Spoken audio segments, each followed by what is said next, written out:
Hey guys, welcome to Tutorial Guru. Today we'll be learning how to log into your CashApp account online on your computer. And now let's dive right in. How to log into your CashApp account online on your computer. First, open up your preferred browser, as I've already opened the Google Chrome.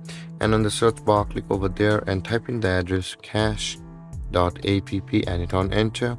And then you'll be directed to the home page of CashApp like this, guys. So let's wait for it to load.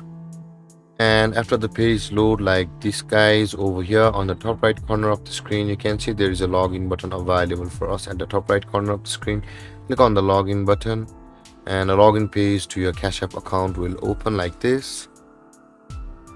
And over here, guys, you'll be required to either enter your number, but if you want to continue with your email, you can click on the use email button over here.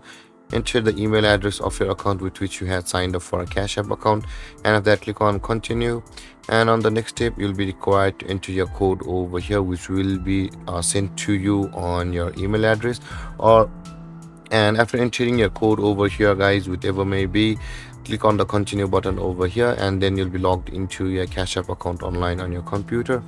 And with that being said, guys, this is how to log into your Cash App account on your computer. And if you have any confusions or questions regarding the topic, feel free to comment in the comment section below. And don't forget to like, subscribe and hit that bell icon for more videos. Thank you for watching, guys. Peace.